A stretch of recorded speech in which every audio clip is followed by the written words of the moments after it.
Now, one thing which is quite important, everybody's talking about transformative agriculture. You look at the science agenda for the agricultural transformation in Africa, you look at aspects, you're saying if any government is to develop, science must actually be applied. And we are coming from a background, we look at the current agricultural systems in most countries, it's still actually based on traditional kind of practices, and the majority of the farmers still actually trapped in the subsistence economy, whereby the most important aspect to them is to produce actually for food security, and of course the knowledge of nutrition security just coming up.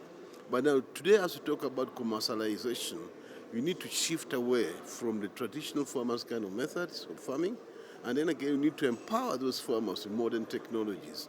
As we talk and we look and navigate through the past 10 years, the vagaries of nature have not been so kind to us. Today we are talking about climate change and climate variability. We look at aspects of new diseases and pests encroaching upon actually what never used to be there. You also look at the declining soil fertility, which is quite important as you grow these crops year in, year out, you're mining from the soil and need to actually restore the fertility. But you look at the element of fertilizer application, it's so low. For instance, in my country, just talking about 1 kilogram of fertilizer, I'm talking about the synthetic fertilizers, per hectare per year. And if I told you to restore this, looking at maybe the organic material, need close about 3 to 5 metric tons. And yet, we talk about nutrient losses. You look at close about 87 kilograms per hectare per year, which is so much. So now you can't talk about increasing productivity when you're not applying the right kind of seed, you're not applying the right kind of soil amendments, you're not talking about the pest disease management, right, using the right kind of chemical. We also worry about the environmental contamination. You have to factor in, but the farmers don't have the knowledge of such. You're looking at mechanization. Today, you're talking about trapping the youth, enticing them into agriculture, saying, no, agriculture is very risky. First of all, there's a lot of drudgery. We don't have those mechanization aspects that can ease it up. They're talking about agriculture is not profitable because they're just talking about raw material production with very little value addition at lower level. And then again, you're talking about access to the market. To talk about the markets, you're saying where is the market intelligence? Where is the right kind of markets? Where is the profitable kind of market? And so on. Today we are talking about value addition. And here we're talking about product development, differentiation, diversification, intensification. But look at the role of the farm, who are the majority, who form the basis actually of our impact studies. They're nowhere to be seen. So to me, I strongly believe with the right policies in place, governments actually have to come with strong policies that enable the introduction of these science-based technologies that actually lead to the development of innovations that can be applied practically by farmers to talk about enhancing productivity. Today, we want farmers to be given hope. And when we talk about hope, we're looking at harnessing opportunities for productivity enhancement. And again, we're looking at what sort of technologies are these. And I thank you very much, ATF. During the meeting, I raised an issue that in most cases, when we talk about technological introductions, the aspects of the economics of it. Today you're saying, what does it cost to produce 1 kilogram of maize, 1 kilogram of milk, 1 kilogram of beef? We are talking about the returns on investment. Can the farmers be given this assurance that if I invest in this technology, this is actually going to be the outcome in terms of money?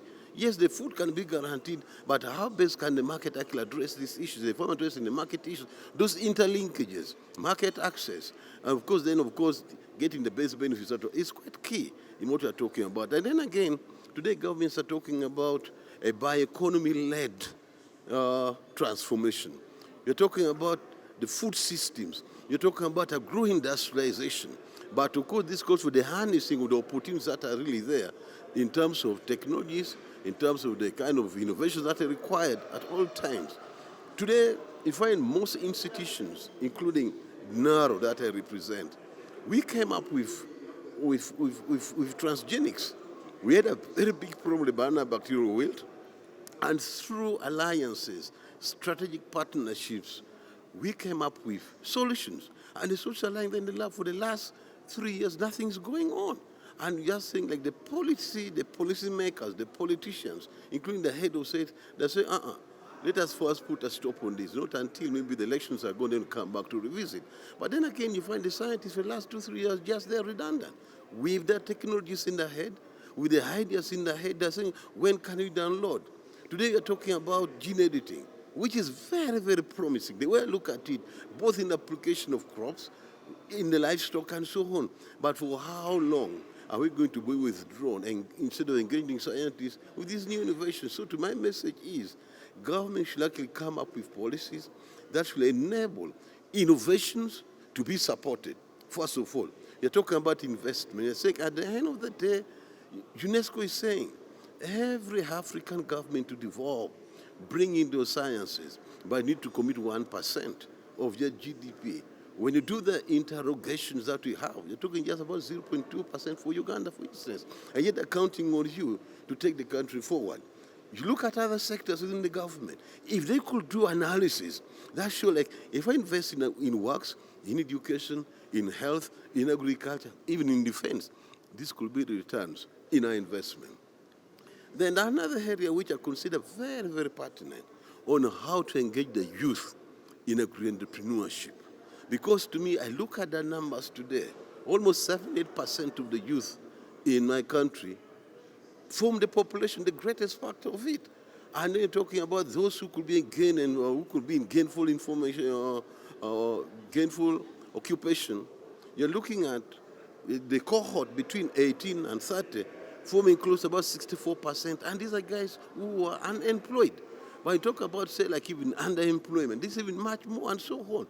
So you look at the youth with all these energies, not actually being supported. And that's why I keep on asking myself, how long could they be bottling up these energies?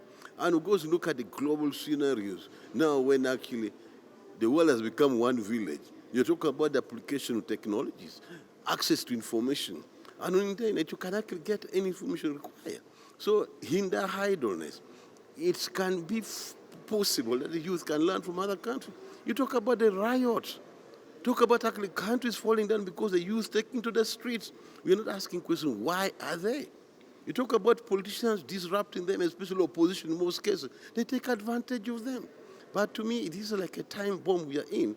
So it's important also to address the youth issue now based they can embrace the science, technology, innovation that we are talking about today, and then at the same time to empower them to access them. As we talk right now, in most countries, I think the populations are going up. And you know the biggest contributor are the youth. These are idle, have all the time to do whatever they want.